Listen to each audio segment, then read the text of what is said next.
DSC class. So మనం last video లోపల యూపీఎస్సీకి సంబంధించిన వీడియో అప్లోడ్ చేయడం జరిగింది కాబట్టి సో ఈ యొక్క వీడియో లోపల డిఎస్సి టెట్ ఎగ్జామ్కి సంబంధించి మ్యాథమెటిక్స్ లోపల నెంబర్స్కి సంబంధించినటువంటి వీడియో మనం ఇంతకుముందు ప్రీవియస్గా అప్లోడ్ చేయడం జరిగింది కాబట్టి దానికి కంటిన్యూగా ఈ యొక్క వీడియో చేయటం అనేది జరిగింది. ఆ యొక్క వీడియో లోపల టోటల్గా నెంబర్ సిస్టమ్కి సంబంధించినటువంటి ఇంట్రడక్షన్ పార్ట్ మొత్తం కూడా ఎక్స్ప్లెయిన్ చేయడం జరిగింది కాబట్టి అందులో ఉన్నటువంటి ఫార్ములాకి సంబంధించినటువంటి క్వశ్చన్స్, వాటికి సంబంధించినటువంటి సొల్యూషన్స్ ఈ యొక్క వీడియో లోపల మీ అందరికీ చూపించడం జరుగుతుంది.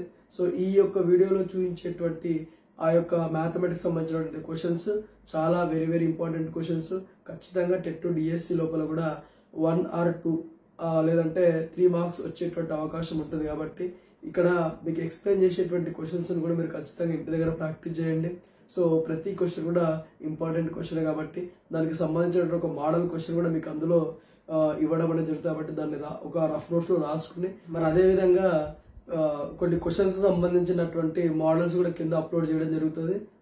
వాటిని కూడా మీరు ఇంటి దగ్గర ప్రాక్టీస్ చేసి వాటికి సంబంధించినటువంటి ఆన్సర్స్ని మీరు కింద కామెంట్స్లో పెట్టేటువంటి ప్రయత్నం చేయండి.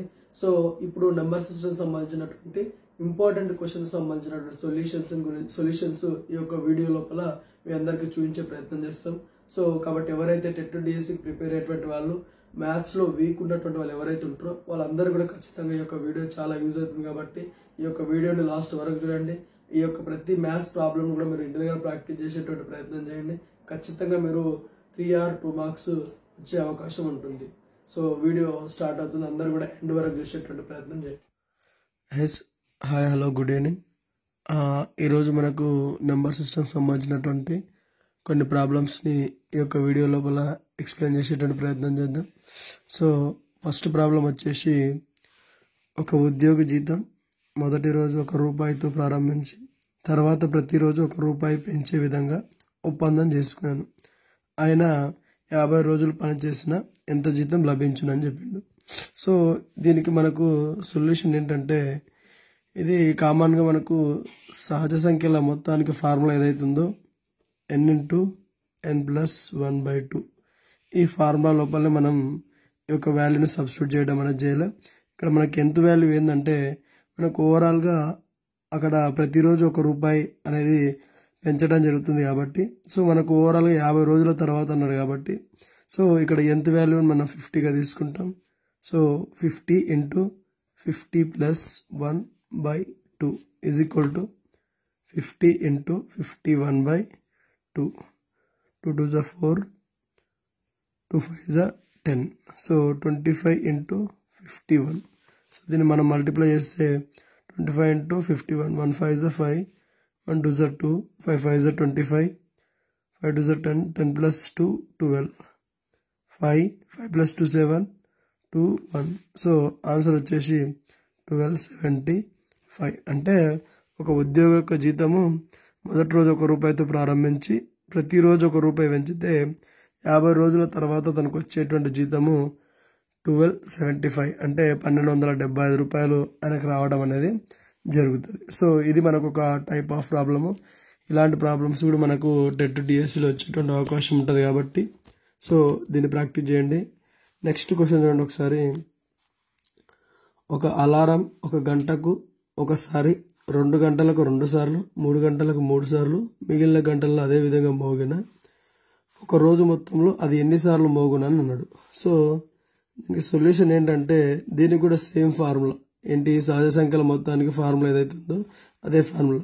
సో ఇక్కడ మనం ఏం రాస్తాం, n/n+1/2. అయితే ఇక్కడ మనం nth ప్లేస్లో ఏం తీసుకోవాలంటే ఒక రోజులో అన్నాడు కాబట్టి మనం ఒక రోజులో 24 గంటలు కాకుండా ఒక రోజు లోపల 12 గంటలుగా ఇక్కడ ఎంత వాల్యూని తీసుకొని తర్వాత వచ్చినటువంటి విలువని మనము డబల్ చేస్తే మనకి ఒక విలువ వస్తుంది కాబట్టి nth ప్లేస్ లోపల మనం 24 hours కాకుండా కేవలం 12 hours మాత్రమే తీసుకోవాలి. సో అప్పుడు ఏమవుతుంది, 12 × 12 + 1/2. సో 12 × 13/2, 2 6 × 12.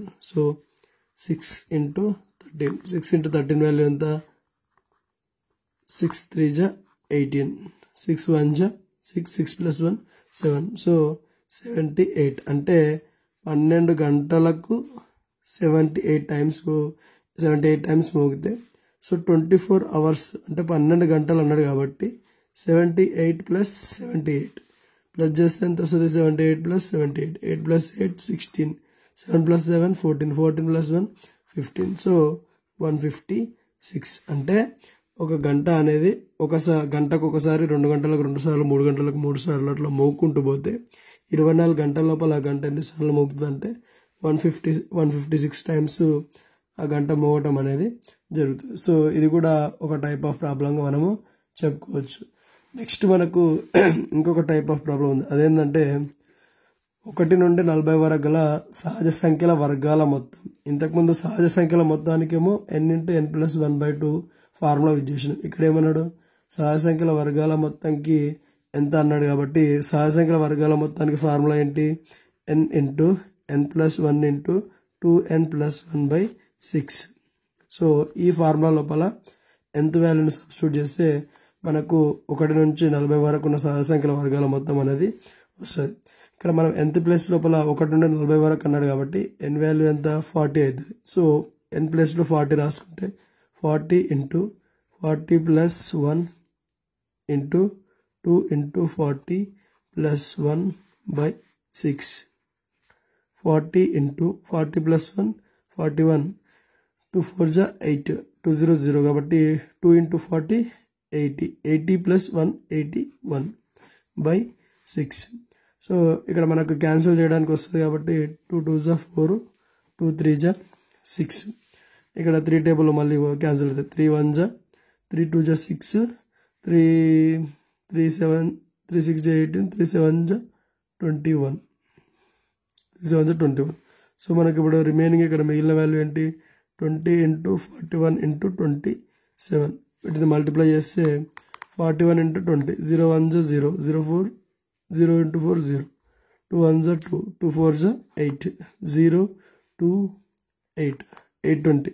ఇవి వచ్చిన వాల్యూని మనం 27తో మల్టిప్లై చేస్తే 7 ఇంటూ 0 0, 7 2 జా 14, 4 ఇంటూ 7 8 జా 56, 56 ప్లస్ 1 57, 2 0 0, 2 2 జా 4, 2 8 జా 16, 0 4 plus 0 4, 7 plus 4 11, 6 plus 1 7, 7 plus 5 12, 1 plus 1 2. So answer వచ్చేసి 22,140. అంటే 1 నుండి 40 వరకు గల సంఖ్యల వర్గాల మొత్తం ఎంత అంటే 22,140 అన్నట్టు. సో సేమ్ అలాంటి టైప్ ఆఫ్ ప్రాబ్లమ్ ఇక్కడ కింద ఇవ్వడం జరిగింది. 1 నుండి 50 వరకు గల సహజ సంఖ్యల వర్గాల మొత్తం ఎంత? సేమ్ అదే ఫార్ములా రాసుకొని అందులో n వాల్యూని సబ్స్టిట్యూట్ చేస్తే మనకు 1 నుంచి 50 వరకు ఉన్న సహజ సంఖ్యల వర్గాల మొత్తం విలువ అనేది తెలుస్తుంది. నెక్స్ట్ ఇంకొక టైప్ ఆఫ్ ప్రాబ్లం ఏంటంటే 1 నుండి 30 వరకు గల సహజ సంఖ్యల గణాల మొత్తం ఎంత అని అన్నాడు. సో దీనికి మళ్ళీ మనకు ఫార్ములా చేంజ్ ఏంటి? n into n+1/2 whole square. So మనకి ఇది సహజ సంఖ్యల గణాల మొత్తం ఎంత అన్నప్పుడు ఈ ఫార్ములా యూజ్ చేయాలి. ఇక్కడ మనకు సేమ్ ఇక్కడ కూడా n వాల్యూ ఎంత తీసుకోవాలి? 1 నుండి 30 వరకు అన్నాడు కాబట్టి n ప్లస్ లోపల 30 తీసుకుంటాం. 30 into 30 plus 1/2 whole square. So ఇక్కడ 30 into 30 plus 1 31/2 whole square. So మనకి ఇక్కడ 2 టేబుల్ క్యాన్సిల్ అవుతుంది కాబట్టి 2 1 జా 2. సో రిమైనింగ్ 1 ఉంటుంది కాబట్టి 2 5 జా 10. So 15 into 31. దీన్ని మనం మల్టిప్లై చేస్తే 31 ఇంటూ 15, 5 1 జా 5, 5 3 జా 15, 1 1 జా 1, 1 3 జా 3, 5 ప్లస్ 1 6, 3 ప్లస్ 1 4, 465 అంటే 465 స్క్వేర్. సో ఇది మనకు దానికి సంబంధించినటువంటి వాల్యూ. అంటే 465 స్క్వేర్ చేస్తే ఏదైతే వాల్యూ వస్తుందో అదే మనకు 1 నుండి 30 వరకు ఉన్నటువంటి సహజ సంఖ్యల గణాల మొత్తం యొక్క విలువగా మనం చెప్తాం. సేమ్ అదేవిధంగా 1 నుండి 20 వరకు ఉన్నటువంటి సహజ సంఖ్యల గణాల మొత్తంకి విలువ దీని యొక్క ఆన్సర్ ఎంత వస్తున్నది కూడా మీరు ఈ యొక్క ప్రాబ్లమ్ని ఒకసారి సాల్వ్ చేసి ఆ యొక్క ఆన్సర్ని కామెంట్లలో పెట్టే ప్రయత్నం చేయండి. నెక్స్ట్ వన్ వచ్చేసి 4 యొక్క మొదటి 6 గుణిజాల మొత్తం ఎంత. మళ్ళీ దీనికి కూడా మనకు ఫార్ములా వేరే ఉంటుంది. అంటే మీరు గుర్తుపెట్టుకోవాలి, సహజ సంఖ్యల మొత్తం ఎంత అన్నప్పుడేమో n×n+1/2 యూజ్ చేయాలి. సహజ సంఖ్యల వర్గాల మొత్తం ఎంత అన్నప్పుడేమో n×n+1×2n+1/6 యూజ్ చేయాలి. సహజ సంఖ్యల గణాల మొత్తం ఎంత అన్నప్పుడేమో n×n+1/2 హోల్ స్క్వేర్ అనేది యూజ్ చేయాలి. ఇక్కడ మనకు 4 యొక్క మొదటి 6 గుణిజాల మొత్తం అన్నాడు కాబట్టి దీనికి సంబంధించిన ఫార్ములా ఏంటంటే k×n×n+1/2. అంటే ఇక్కడ ఓన్లీ మనం k అనేది తీసుకుంటాం. k అంటే ఏంటంటే మనం ఇక్కడ ఏదైతే గుణిజంగా తీసుకున్నామో, ఇక్కడ ఏదైతే మనం 4 అని తీసుకున్నామో ఆ 4ని మనము k అని తీసుకుంటాము. ఇక్కడ 6 గుణిజాలు అన్నారు కాబట్టి ఈ యొక్క 6ని మనం n వాల్యూగా తీసుకుంటాం. సో k వాల్యూ వచ్చేసి 4, n వాల్యూ వచ్చేసి 6 కాబట్టి n+2 6 రాసుకుందాం. 6 × 6+1/2 4, 6 × 6+1 7/2 2 1 जा 2 3 जा 4 × 3 7 जा 21. సో 4 × 21 4 1 जा 4 4 2 जा 8. సో ఆన్సర్ వచ్చేసి 84. జస్ట్ మనం ఇక్కడ k ప్లేస్లో k వాల్యూని n ప్లస్లో n వాల్యూని సబ్స్టిట్యూట్ చేస్తే మనకు దీనికి సంబంధించిన గుణిజాల మొత్తం విలువ అనేది వస్తుంది. సేమ్ అలాంటి టైప్ ఆఫ్ ప్రాబ్లం ఇంకొకటి 6 యొక్క మొదటి 6 గుణిజాల మొత్తం ఎంత అనేది ఉంది. సో దీన్ని మీరు ఒకసారి ట్రై చేసి దీని యొక్క ఆన్సర్ని కింద కామెంట్లలో పెట్టే ప్రయత్నం చేయాలి. రైట్. నెక్స్ట్ వచ్చేసి 1 నుండి 40 వరకు గల సరి సంఖ్యల మొత్తం ఎంత అని అన్నాడు. దీనికి యాక్చువల్ ఫార్ములా ఏంటంటే l×l+1. అయితే ఇక్కడ l వాల్యూ n/2 అన్నట్టు. సో ఇక్కడ మనకి n వాల్యూ వచ్చేసి 40 ఉంది కాబట్టి 40/2 అంటే 2 1 जा 2 2 जा 4 0 కాబట్టి n వాల్యూ ఎంత, l వాల్యూ 20 వస్తుంది. l = 20. సో మనం l వాల్యూని ఇక్కడ l ప్లస్లో సబ్స్టిట్యూట్ చేస్తే ఆన్సర్ వస్తుంది. l value 20 20 + 1 20 × 21. సో 20 × 21 మల్టిప్లై చేస్తే 20 × 21 100 1 2 जा 2 2 0 0 2 2 जा 4 2 4. సో 4 2 0 420 అన్నట్టు. అంటే 1 నుండి 40 వరకు ఉన్న సరి సంఖ్యల మొత్తం వాల్యూ వచ్చేసి 420. సేమ్ అదేవిధంగా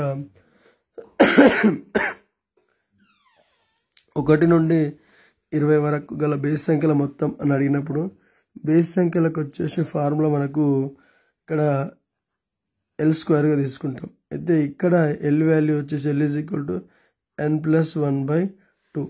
సో ఫస్ట్ l విలువను ఐడెంటిఫై చేయాలి కాబట్టి ఇక్కడ మనకు సెకండ్ నెక్స్ట్ క్వశ్చన్ వచ్చేసి 1 నుండి 20 వరకు గల బేస్ సంఖ్యల మొత్తం ఎంత అన్నాడు కాబట్టి దీనికి ఫార్ములా l² కాబట్టి సో l వాల్యూ l వచ్చేసి n+1/2గా తీసుకుంటాము. సో n వాల్యూ ఇక్కడ మనము 20 ఉంది కదా అని 20 తీసుకోవద్దు. ఎందుకోసం అంటే ఇక్కడ బేస్ సంఖ్యలు మొత్తం అడిగింది కాబట్టి 20 అనేది బేస్ సంఖ్య కాదు, సరి సంఖ్య కాబట్టి 19 తీసుకోవాలి. సో 19 + 1/2 19 + 1 20/2 2 1 जा 2 10 जा. సో l వాల్యూ వచ్చేసి l = 10. సో మనకి l² కాబట్టి 10 × 10 = 100. అంటే 1 నుండి 20 వరకు గల బేస్ సంఖ్యల మొత్తం ఎంత అంటే 100. సో ఇక్కడ ఫార్ములా గుర్తుపెట్టుకోండి. 1 నుండి 20 గల బేస్ సంఖ్యల మొత్తం ఎంత అంటే l². l వాల్యూ వచ్చేసి n+1/2గా తీసుకోవాలి. n వాల్యూని మాత్రము 1 నుండి 20 వరకు అన్నప్పుడు మనం 20 ఒకవేళ బేస్ సంఖ్య అయితే 20 తీసుకోవాలి.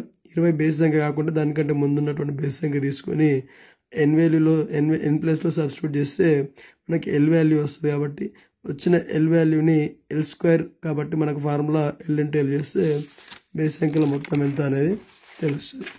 నెక్స్ట్ వచ్చేసి 1 నుండి 40 వరకు గల బేస్ సంఖ్యల మొత్తం ఎంత, ఇది మీరు ఇంటి దగ్గర ట్రై చేయండి. నెక్స్ట్ ఒక అంకెను మాత్రమే కలిగిన ప్రధాన సంఖ్యల మొత్తం ఎంత. ప్రధాన సంఖ్యలు అంటే ప్రైమ్ నెంబర్స్. సో 1 డిజిట్ కలిగినటువంటి ప్రైమ్ నెంబర్స్ టోటల్ వాల్యూ ఎంత అని అడిగింది ఇక్కడ. సో మనకు 1 డిజిట్ కలిగినటువంటి ప్రైమ్ నెంబర్స్ ఏమేమి ఉన్నాయి, 2 + 3 + 5 ప్లస్ 7. సో మనకు 2 అనేది ప్రైమ్ నెంబర్, 3 అనేది ప్రైమ్ నెంబర్, 5 అనేది ప్రైమ్ నెంబర్, 7 అనేది ప్రైమ్ నెంబర్ అంటే ప్రధాన సంఖ్యలు. సో వీటి మొత్తాన్ని మనం యాడ్ చేస్తే ఎంత అయితే వస్తుందో అదే ఒక అంకెను కలిగి ఉన్నటువంటి ప్రధాన సంఖ్యల మొత్తంగా చెప్తాం. So 2 plus 3 5, 5 plus 5 10, 10 plus 7 17. So ఒక అంకె మాత్రమే కలిగినటువంటి ప్రధాన సంఖ్యల మొత్తం ఎంత అంటే 17గా తీసుకుంటాం. నెక్స్ట్ క్వశ్చన్, సరి ప్రధాన సంఖ్యలు ఎన్ని అని అడిగాను. సరి ప్రధాన సంఖ్యలు మనకు మొత్తం ఎన్ని అంటే 1 మాత్రమే.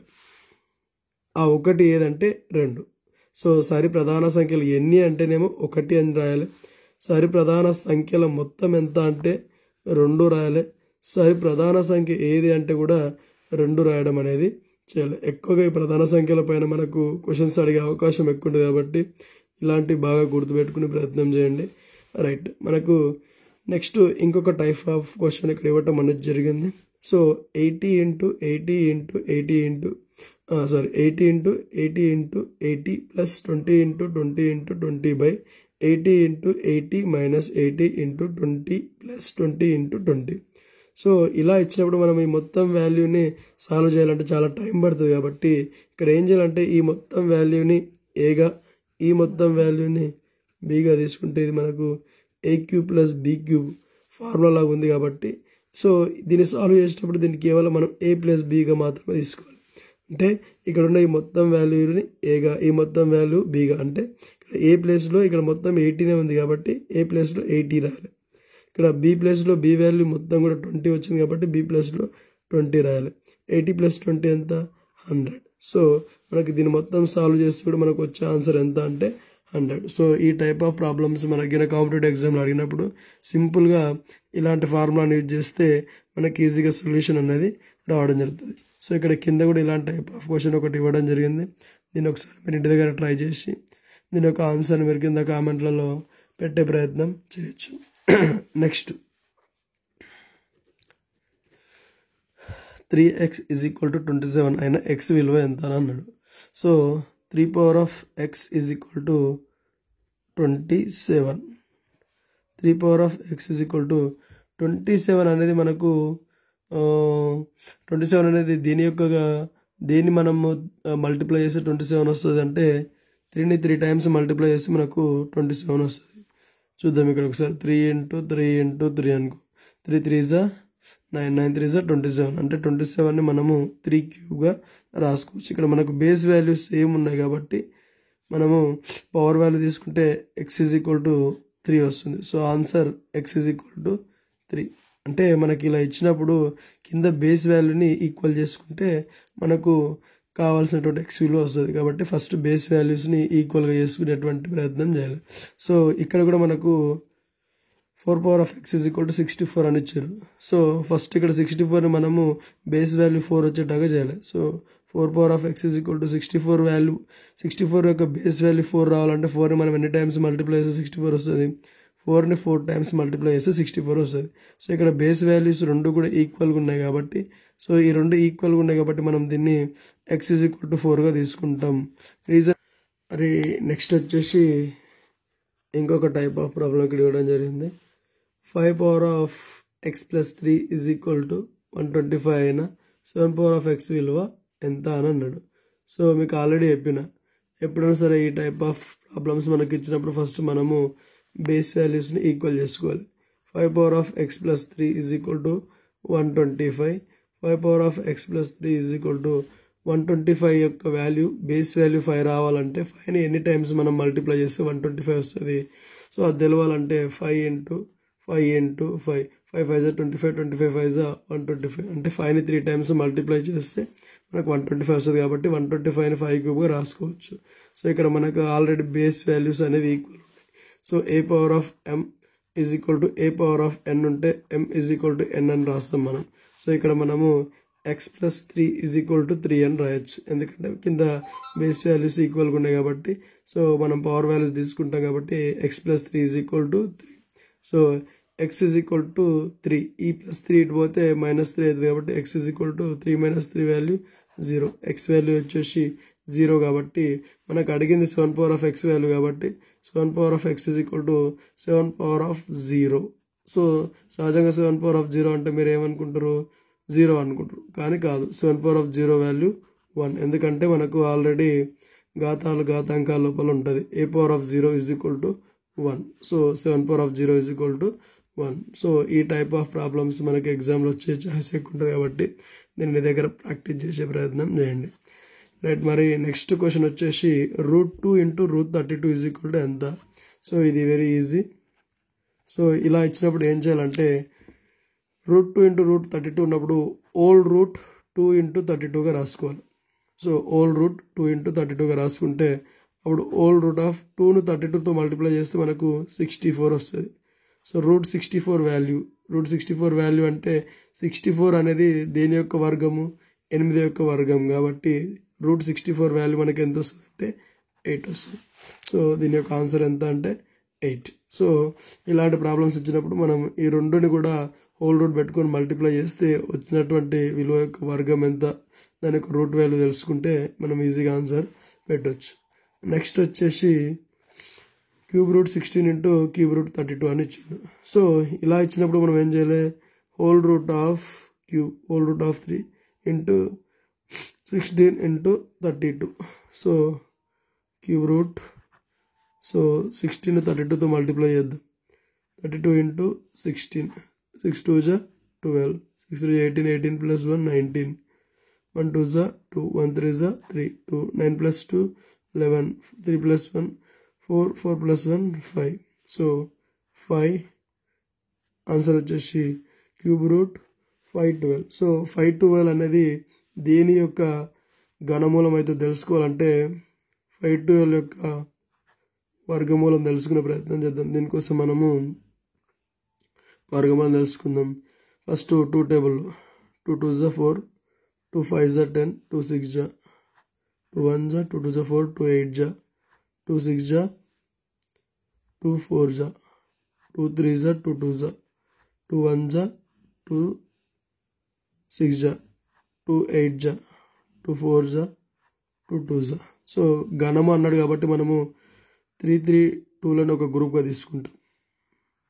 సో మనకి ఇక్కడ టోటల్గా ఎన్ని గ్రూప్స్ వచ్చినాయి, 1 2 3. సో 3 గ్రూప్స్ వచ్చినాయి కాబట్టి ఈ 3 2లో నుంచి 1 2, ఈ 3 2లో నుంచి 1 2, ఈ 3 2లో నుంచి 1 2 తీసుకుంటాం. కాబట్టి ఈ 3ని మల్టిప్లై చేస్తే 2 2 = 4, 4 2 = 8. అంటే 512 అనేది 8³ యొక్క వాల్యూ అన్నట్లు. సో దీని యొక్క ఆన్సర్ ఎంత అంటే 8. ఎందుకంటే ఇక్కడ క్యూబ్ ఉంది కాబట్టి. సో 512 యొక్క ఘనమూలం ఎంత అంటే 8 కాబట్టి అందుకోసం దీని యొక్క ఆన్సర్ వచ్చేసి 8. సో నెక్స్ట్ కింద మనకి ఇంకొక టైప్ ఆఫ్ ప్రాబ్లం ఉంది. అదేంటంటే whole root of 92 plus whole root of 58 plus whole root of 32 plus whole root of 16. So అయితే దీని వాల్యూ ఎంత అని అడిగాను. సో ఇలా ఇచ్చినప్పుడు మనము సో ఆన్సర్ని ఎప్పుడన్నా సరే రైట్ సైడ్ నుంచి చేయడం అనేది చేయాలి. సో ఇక్కడ మనకు 16 అని ఇచ్చిండు. √16 వాల్యూ ఎంత మనకు 4. సో ఇక్కడ 4 రాసుకుందాం. ప్లస్ ఉంది కాబట్టి ప్లస్, ఈ 4ని 32కి యాడ్ చేస్తే మనకి ఎంత 36 అవుతుంది. సో 36 కాబట్టి ఇక్కడ 36 అంటే √36 వాల్యూ ఎంత 6. సో ఇక్కడ 6 వచ్చింది. సో ఇక్కడ 58 ఉంది కాబట్టి 58కి మనం 6 యాడ్ చేస్తే దీని వాల్యూ ఎంత అవుతుంది 64 అవుతుంది. సో √64 వాల్యూ ఎంత 8 కాబట్టి ఈ వచ్చినటువంటి 8ని ఇక్కడ 92కి యాడ్ చేస్తే 92 + 8 ఎంత 100. సో √100 కాబట్టి √100 వాల్యూ వచ్చేసి మనకి ఎంత 10. √100 వాల్యూ ఎంత అంటే 10. అంటే ఇలా ఇచ్చినప్పుడు మనము ఇక్కడ రైట్ సైడ్ నుంచి మనం దాన్ని సాల్వ్ చేసుకుంటూ వస్తే మనకు దీనికి సంబంధించిన ఆన్సర్ రావడం అనేది జరుగుతుంది. సో ఇక్కడ మనకు √16 ఉంది కాబట్టి √16 వాల్యూ 4 కాబట్టి వచ్చినటువంటి 4 వాల్యూని దాని ముందున్నటువంటి నెంబర్కి యాడ్ చేసినాం. సో అప్పుడు అది 36 అవుతుంది. కాబట్టి √36 యొక్క వాల్యూ 6 కాబట్టి ఈ వచ్చిన 6ని దాని ముందు ఉన్నటువంటి నెంబర్కి యాడ్ చేయడం జరుగుతుంది. కాబట్టి 58 + 6 64 అవుతుంది. √64 వాల్యూ 8 కాబట్టి ఇక్కడ 8 రాయడం జరిగింది. ఈ వచ్చిన 8 వాల్యూని దీని ముందున్న నెంబర్కి యాడ్ చేస్తే 100 వస్తుంది. కాబట్టి దీన్ని కూడా రూట్ ఉంది కాబట్టి √100 వాల్యూ వచ్చేసి 10. సో కింద కూడా మనకు సేమ్ అలాంటి ప్రాబ్లం ఇచ్చారు. ఒకసారి మీరు ఇంటి దగ్గర ట్రై చేసే ప్రయత్నం చేయండి. ఇక్కడ 9 ఉంది కాబట్టి మనం √9 వాల్యూని ఎంత తీసుకోవాలి 3 తీసుకోవాలి. సో ఇక్కడ మైనస్ సింబల్ ఉంది కాబట్టి 39 మైనస్ 3 చేస్తే 36 వస్తుంది. రూట్ 36 వాల్యూ ఎంత మనకు 6. కాబట్టి వచ్చినటువంటి 6 వాల్యూని 87 నుంచి మైనస్ చేస్తే 87 మైనస్ 6 ఏమవుతుంది, 81 అవుతుంది. రూట్ 81 అనేది మనకు దేని వాల్యూ, 9 యొక్క వర్గం కాబట్టి సో 81 ఇక్కడ మనకు 81 యొక్క వాల్యూ ఎంత వస్తుంది, 9 వస్తుంది. సో ఈ 9ని మనం 130 మైనస్ 9 చేస్తే 121 వస్తుంది. సో రూట్ 121 వాల్యూ ఎంత మనకు 11. సో ఈ ప్రాబ్లం మీరు ఇంటి దగ్గర ట్రై చేయండి. నెక్స్ట్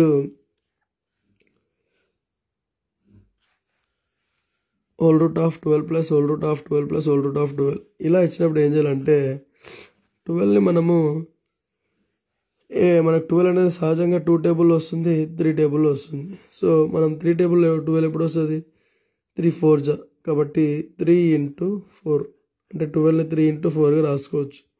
సో 3 ఇంటూ 4గా రాసినప్పుడు ఇక్కడ మనకు సింబల్ అనేది ప్లస్ ఉంది కాబట్టి ప్లస్ ఉన్నప్పుడు ఇందులో ఉన్న బిగ్ నెంబర్నే మనం ఆన్సర్గా తీసుకోవాలి. సో ఆన్సర్ ఎంత అంటే దీనిది 4. కానీ ఇదే ప్రాబ్లమ్ని మనము సాల్వ్ చేయాలంటే దీనికి మనకు వేరే మెథడ్ అనేది ఉంటుంది.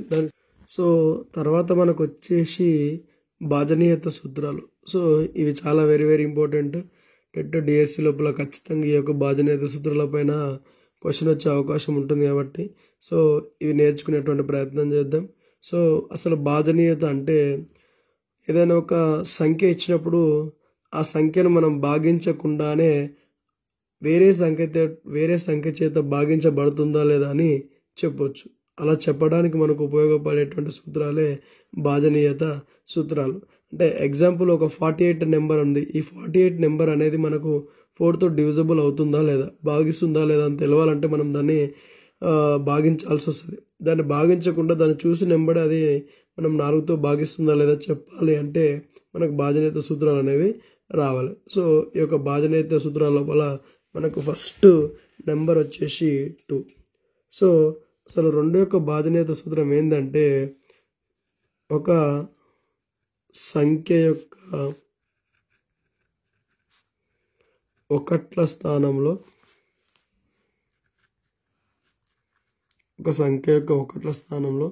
0 కానీ 2 కానీ 4 కానీ 6 కానీ 8 కానీ ఉంటే ఆ సంఖ్య 2చే నిశ్శేషంగా భాగిస్తుంది. అంటే ఇప్పుడు మీకు ఎగ్జాంపుల్ 206813 ఇంత పెద్ద నెంబర్ ఇచ్చిన, ఈ నెంబరు అనేది 2తో డివిజబుల్ అవుతుందా కాదా అంటే భాగించబడతాదా లేదా అంటే మనం దీని మొత్తాన్ని చేయాల్సిన అవసరం లేదు. సింపుల్గా మనకు దీనికి సంబంధించిన సూత్రం తెలుసు. ఏంటి, ఒక సంఖ్య యొక్క ఒకట్ల స్థానంలో 0 కానీ 2 కానీ 4 కానీ 6 కానీ 8 కానీ ఉంది అంటే అది ఖచ్చితంగా మనకు 2 చేత భాగించబడుతుంది. సో ఇచ్చినటువంటి నెంబర్ లోపల ఒకట్ల స్థానంలో 2 ఉంది కాబట్టి ఈ సంఖ్య ఖచ్చితంగా 2 చేత భాగించబడుతుంది. నెక్స్ట్ 38648 అని ఉంది. సో ఇక్కడ ఒకట్ల స్థానంలో ఉన్నటువంటి సంఖ్య ఎంత, 8. సో ఒకట్ల స్థానంలో 8 ఉంటే కూడా మనకు అది 2తో నిశ్శేషంగా భాగించబడుతుంది కాబట్టి ఈ సంఖ్య కూడా 2తోటి భాగించబడుతుంది. మరి అదేవిధంగా 36487. సో దీంట్లో ఒకట్ల స్థానం లోపల 7 ఉంది కాబట్టి ఇది 2 చేత నిశ్శేషంగా భాగించబడదు. ఎందుకంటే మనం ఖచ్చితంగా ఒకట్ల స్థానంలో 0 కానీ 2 కానీ 4 కానీ 6 కానీ 8 కానీ ఉండాలి. ఇక్కడ ఇచ్చినటువంటి నెంబర్లో ఏదైనా ఒక నెంబర్ ఉన్నప్పుడు మాత్రమే ఆ యొక్క సంఖ్య 2 చేత నిశ్శేషంగా భాగించబడుతుంది. సో ఇది 2 యొక్క భాజనీయత సూత్రం. సో సింపుల్గా గుర్తుపెట్టుకునే ప్రయత్నం చేయండి.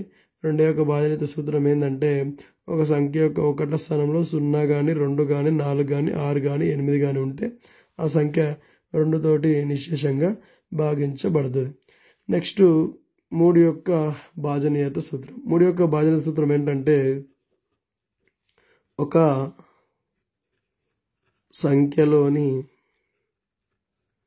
అంకెల మొత్తం 3చే నిశ్శేషంగా భాగింపబడితే ఆ సంఖ్య 3తో భాగింపబడుతుంది. అంటే ఎగ్జాంపుల్ చూడండి, ఒకటి ఎగ్జాంపుల్ 3, 3, 6, 6. సో 3, 6, 6, 6 అని ఉంది ఇక్కడ. సో ఈ 3 నెంబర్స్ని యాడ్ చేస్తే అంటే 3 + 6 + 6, 6 + 3 9, 9 + 6 15, టోటల్ వాల్యూ ఎంత 15. ఈ 15 అనేది 3 టేబుల్లో వస్తుంది కదా. ఇప్పుడు 3 5 15 అంటే 15 3 టేబుల్లో వస్తుంది కాబట్టి ఆ ఇచ్చినటువంటి నెంబర్ 366 అనేది 3 తోటి డివిజబుల్ అవుతుంది. అంటే మనకి ఏదైనా ఒక సంఖ్య ఇచ్చినప్పుడు ఆ సంఖ్యలో ఉన్నటువంటి అంకెలు మొత్తం కూడితే ఆ సంఖ్యలో ఉన్నటువంటి అంకెలను మొత్తం యాడ్ చేస్తే వచ్చినటువంటి ఆన్సరు 3 టేబుల్లో అంటే 3 తోటి డివిజబుల్ అయితే అదే 3 యొక్క భాజనీయత సూత్రంగా చెప్పుకుంటాం. ఇక్కడ ఇంకొక ఎగ్జాంపుల్ తీసుకునే ప్రయత్నం చేద్దాం. 1 1 1 అంటే 111 అనేది మనకు 3తో భాగించబడుతుందా లేదా అంటే మనం దీని మొత్తాన్ని భాగించాల్సిన అవసరం లేదు. సింపుల్గా ఇందులో ఉన్న నెంబర్స్ని యాడ్ చేస్తే మనకు తెలిసిపోతుంది. సో 1 + 1 2, 2 + 1 3 కాబట్టి దీని మొత్తం వాల్యూ 3 కాబట్టి 3 అనేది 3 టేబుల్ వస్తుంది కాబట్టి 111 అనేది మనకు 3 తోటి నిశ్శేషంగా భాగించబడుతుంది. సో ఎలా అనేది ఒకసారి చూద్దాం. దీన్ని 3తో డివిజబుల్ చేద్దాం 3 టేబుల్ తోటి. 3 1 3, 3 టేబుల్లో 11 రాదు కాబట్టి 11 కంటే ముందు 9 వస్తుంది కాబట్టి 3 3 9. సో 11 - 9 అంటే ఇక్కడ 2 రిమైనింగ్ ఉంటుంది కాబట్టి ఇక్కడ 2, ఇక్కడ 1 అంటే 21. 3 టేబుల్లో 21 ఎప్పుడు వస్తుంది 3 7 21. So answer 37. అంటే ఇలా క్యాన్సిల్ చేయకుండానే మనము ఈ యొక్క నెంబర్ 3తో డివిజబుల్ అవుతుందో లేదా అనేది చెప్పగలుగుతాం. దానికి కారణం ఏంటంటే భాజనీయత సూత్రాలు. మరి థర్డ్ వన్ వచ్చేసి 4 యొక్క భాజనీయత సూత్రం ఏంటంటే ఒక సంఖ్యలోని ఒకట్ల స్థానం పదుల స్థానంలోని అంకెలు 4తో నిశ్శేషంగా భాగిస్తే అది 4 యొక్క భాజనీయత సూత్రం.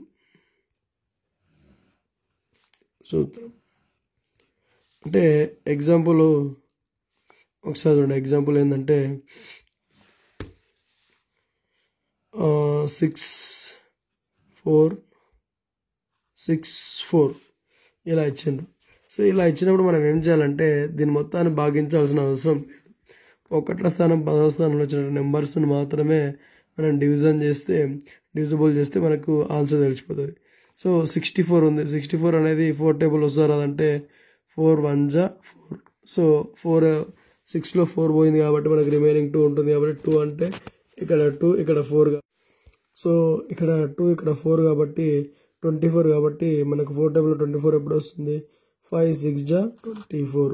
సో మనకి ఇది 4తో డివిజబుల్ అయింది కాబట్టి ఇది మనకు 4తో డివిజబుల్ అవుతుంది మొత్తం నెంబర్ కూడా. కాబట్టి కొన్నిసార్లు మనకు చాలా పెద్ద నెంబర్ ఇచ్చి కూడా అది 4తో డివిజబుల్ అవుతుందా లేదా అని అడిగినప్పుడు మనము సింపుల్గా యొక్క భాజనీయత సూత్రాన్ని ఉపయోగించుకొని దాని యొక్క సొల్యూషన్ని ఐడెంటిఫై చేయొచ్చు. రైట్. మరి అదేవిధంగా నెక్స్ట్ వచ్చేసి 5 యొక్క భాజనీయత సూత్రం. 5 యొక్క భాజనీయత సూత్రం ఏంటంటే ఒక సంఖ్య యొక్క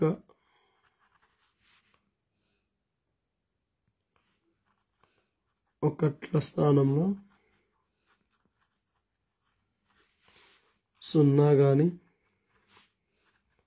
5 కానీ ఉంటే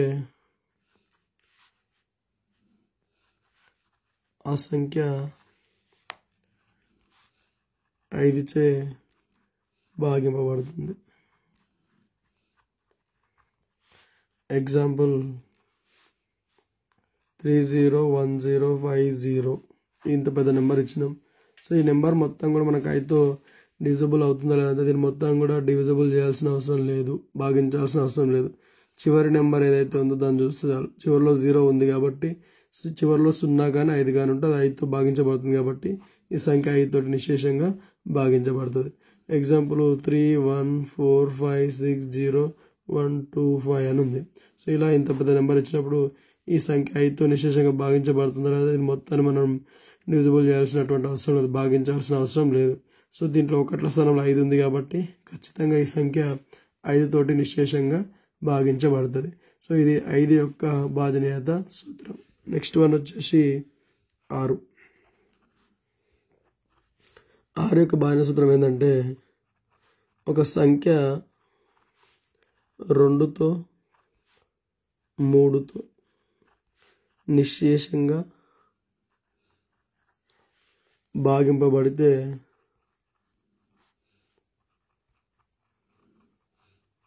ఆ సంఖ్య 6తో కూడా భాగించబడుతుంది. 6తో కూడా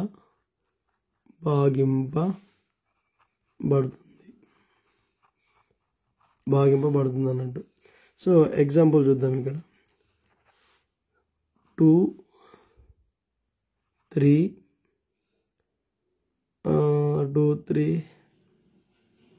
5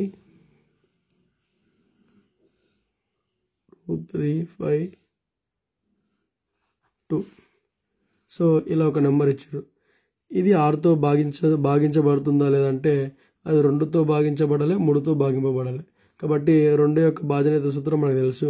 ఒక సంఖ్య ఒకట్ల స్థానంలో 0 కానీ 2 కానీ 2 కానీ 4 కానీ 6 కానీ 8 కానీ ఉంటే 2 తోటి నిశ్శేషంగా భాగించబడుతుంది. ఇక్కడ ఒకట్ల స్థానంలో 2 ఉంది కాబట్టి ఇది మనకు 2తో భాగించబడుతుంది. నెక్స్ట్ 3 అన్నారు కాబట్టి 3 యొక్క భాజనీయత సూత్రం తెలుసు మీకు. ఒక సంఖ్యలో ఉన్నటువంటి అంకెల మొత్తం కూడితే అది 3తో భాగించబడాలి. సో దీన్ని మొత్తం యాడ్ చేద్దాం. 2 + 3 5, 5 + 5 5 + 5 10, 10 + 2 12. సో 12 అనేది 3 టేబుల్లో వస్తుంది. ఎప్పుడు 3 4 12 అంటే 2తో భాగించబడుతుంది, 3తో భాగించబడుతుంది. ఈ 2 నెంబర్లతో భాగించబడుతుంది కాబట్టి ఈ సంఖ్య అనేది 6తో కూడా భాగించబడుతుంది అన్నట్టు.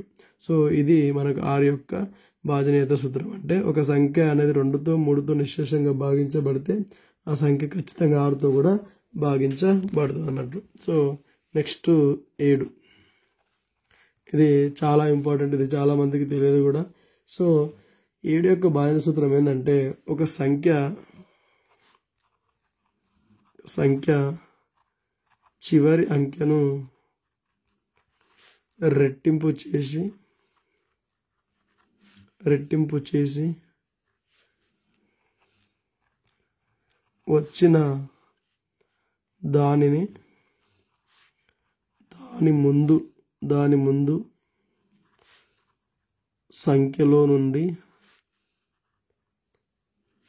తీసివేయగా వచ్చిన విలువ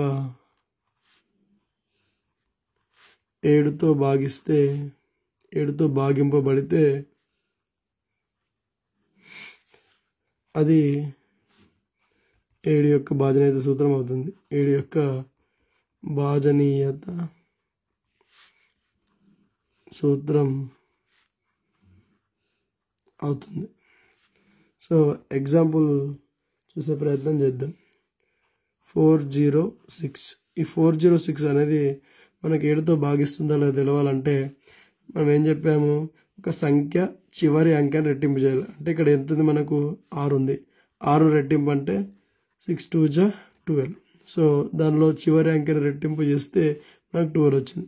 వచ్చిన దాన్ని ఏం చేయాలి, దాని ముందు సంఖ్యలో నుండి తీసేయాలి. అంటే 6కు ముందర ఎంత ఉంది, 40 ఉంది. సో ఈ 40లో నుంచి మనం 12 తీద్దాం.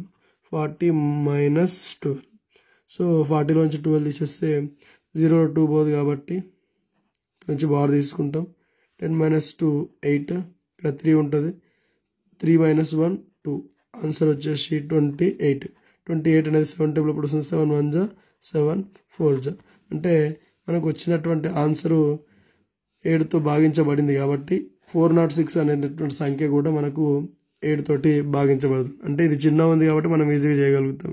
అదే ఒకవేళ పెద్ద సంఖ్య ఇచ్చినప్పుడు దాన్ని 7తో భాగించబడాలంటే మనకు చాలా సమయం పడుతుంది కాబట్టి అలాంటి సమయం లోపల మనం ఈ యొక్క విధానాన్ని ఈ స్టెప్స్ని యూజ్ చేసినట్టయితే మనకు చాలా ఈజీగా ఆన్సర్ రావడం అనేది జరుగుతుంది. సో ఇది 7కు సంబంధించినటువంటి భాజనీయత సూత్రం. నెక్స్ట్ వచ్చేసి 8. 8 యొక్క భాజనీయత సూత్రం ఏంటంటే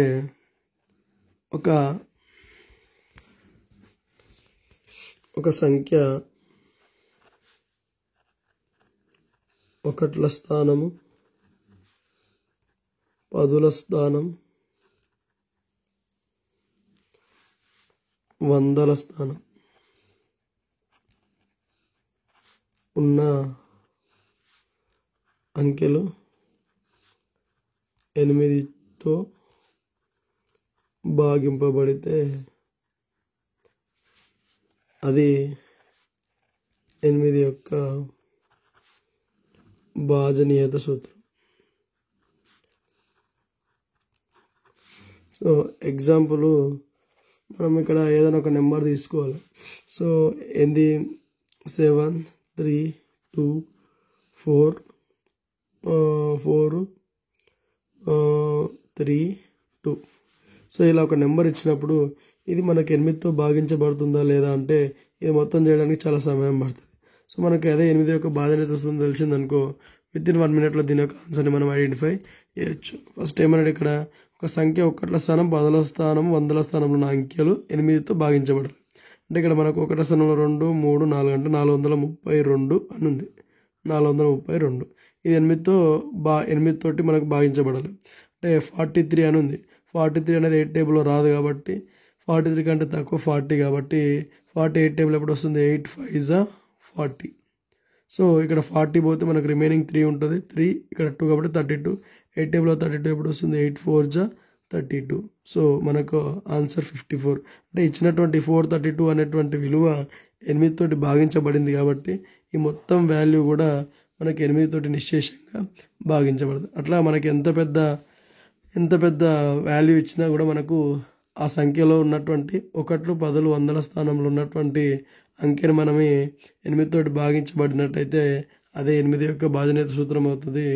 మనకి ఇలా పెద్ద సంఖ్యలు ఇచ్చినప్పుడు దాన్ని ఈజీగా సాల్వ్ చేయడానికి ఈ ప్రాసెస్ అనేది మనకు ఉపయోగపడుతుంది. నెక్స్ట్ 9 యొక్క భాజనీయత సూత్రం ఏంటంటే ఒక సంఖ్య యొక్క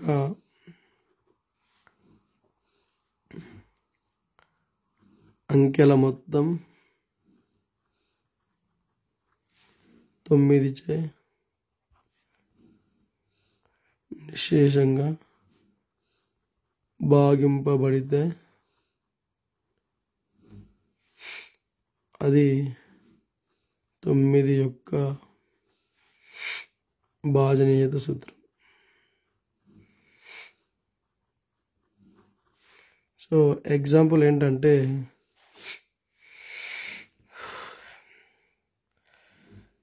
3 3 3 3 3 3. సో ఇలా మనకు మొత్తం 6 3లు ఇచ్చారు. ఈ సంఖ్య 9తో నిశ్శేషంగా భాగించబడుతుందా లేదా అంటే తెలవాలంటే మనం ఏం చేయాలి? సో సేమ్ ఇంతకుముందు మనం 3 యొక్క భాజనీయత సూత్రం ఎట్లా చెప్పుకున్నామో 9 యొక్క భాజనీయత సూత్రం కూడా అట్లనే. అంటే ఇందులో ఉన్నటువంటి అంకెలు మొత్తం యాడ్ చేస్తే వచ్చినటువంటి విలువ 9తో భాగించబడాలి. సో ఇక్కడ మనకు అన్ని 3లే ఉన్నాయి కాబట్టి 3 + 3 + 3 + 3 + 3 + 3 3 3 6 6 + 3 9 9 + 3 12 12 + 3 15 15 + 3 18. సో 18 అనేది మనకు 9 టేబుల్ వస్తుంది. 9 2s 18. సో ఇది మనకు 9 తోటి భాగించబడ్డది కాబట్టి ఈ యొక్క 3,33,333 అనేది కూడా మనకు 9 తోటి నిశ్శేషంగా భావించబడుతుంది. ఇది 9 యొక్క భాజనీయత సూత్రం. నెక్స్ట్ 10 యొక్క భాజనీయత సూత్రం సింపుల్. ఒక సంఖ్య ఒకట్ల స్థానంలో 0 ఉంటే అది 10తో భాగింపబడుతుంది. So example 1038040. సో దీంట్లో ఒకటో స్థానం 0 ఉంది కాబట్టి ఇది 10తో భాగించబడుతుంది. 34836. సో దీని ఒకటో స్థానంలో 0 లేదు కాబట్టి ఇది 10తో భాగించబడదు. అంటే ఎంత పెద్ద సంఖ్య ఇచ్చినా సరే దాని యొక్క ఒకటో స్థానంలో 0 ఉందంటే ఆ సంఖ్య ఖచ్చితంగా 10 తోటి భాగించబడుతుంది. నెక్స్ట్ 11 యొక్క భాజనీయత సూత్రం. 11 యొక్క భాజనీయత సూత్రము మరి 11 యొక్క భాజనీయత సూత్రం వచ్చేసి ఒక సంఖ్యలోని సరిస్థానాలలోని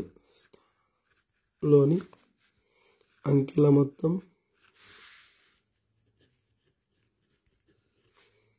బేసి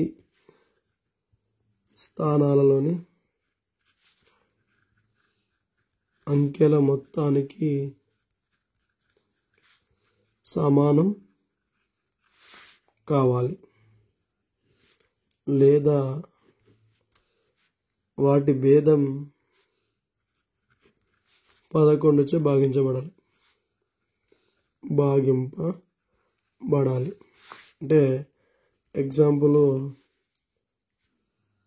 6357545 ఇలా మనకు ఒక నెంబర్ ఇచ్చారు. సో దీంట్లో మనకు సరిస్థానాలు అంటే మీకు తెలుసు, అంటే 2, 4, 6. బేస్ స్థానాలు అంటే మీకు తెలుసు 1, 3, 5. అంటే వీటి మొత్తం యాడ్ చేసి మనకి ఈక్వల్ అన్న రావాలి, లేకుంటే వీటి భేదం మాత్రం 11 చోట భాగించబడాలి. సో ఫస్ట్ మనం సరిస్థానాల విలువలని యాడ్ చేద్దాం. సో సరిస్థానాల విలువలు వచ్చేసి 4 + 5 + 6. సరిస్థానాలు అంటే ఏం లేదు, అంటే 2 ప్లేస్ లోపల 4 ప్లేస్ లోపల 6 ప్లేస్ లోపల 6th అంటే 6 ప్లేస్లో ఉన్నటువంటి నెంబర్స్. నెక్స్ట్ బేసి స్థానాల్లో ఉన్నటువంటి సంఖ్యలు రాసుకుంటే 5 + 7 + 3. సో 4 + 5 9, 9 + 6 15, 5 + 7 12, 12 + 3 15. అంటే ఇక్కడ మనకు సరిస్థానాల్లో ఉన్నటువంటి అంకెల మొత్తం బేసి స్థానాల్లో ఉన్నటువంటి అంకెల మొత్తం కూడా సమానమైంది కాబట్టి ఇచ్చినటువంటి ఈ సంఖ్య 11 చోట నిశ్శేషంగా భాగించబడుతుంది. ఇది మనకు 11 యొక్క భాజనీయత సూత్రంగా చెప్పుకుంటాం. సో ఇప్పుడు చెప్పుకున్నటువంటి భాజనీయత సూత్రాలు చాలా ఇంపార్టెంట్ కాబట్టి వీటికి సంబంధించినటువంటి కొన్ని ఇంపార్టెంట్ క్వశ్చన్స్ మీకు నెక్స్ట్ వీడియో లోపల లేదంటే ఒక పిక్ రూపంలో మీకు ఈ యొక్క యూట్యూబ్ ఛానల్లో అప్లోడ్ చేయడం జరుగుతుంది. కాబట్టి సో ఈ యొక్క వీడియో చూస్తున్నటువంటి ప్రతి ఒక్కరు కూడా ఈ యొక్క ఛానల్ని లైక్ చేయండి, షేర్ చేయండి, సబ్స్క్రైబ్ చేయండి. ఎందుకంటే ఈ మ్యాథమెటిక్స్ లోపల ఎవరైతే వీక్ ఉన్నారో వాళ్ళందరూ కూడా ఈ యొక్క వీడియో చాలా యూస్ఫుల్గా ఉంటుంది. ఫ్యూచర్ లోపల కూడా టెట్ డిఎస్సికి సంబంధించినటువంటి మ్యాథ్స్ క్లాస్ సంబంధించి మరియు ఈవీఎస్, సైన్స్, సోషల్, తెలుగు మరియు English, perspective education, try methods వీటికి సంబంధించినటువంటి క్లాసెస్ కూడా ఇందులో అప్లోడ్ చేయడం జరుగుతుంది. కాబట్టి so please support everyone. So thank you everyone.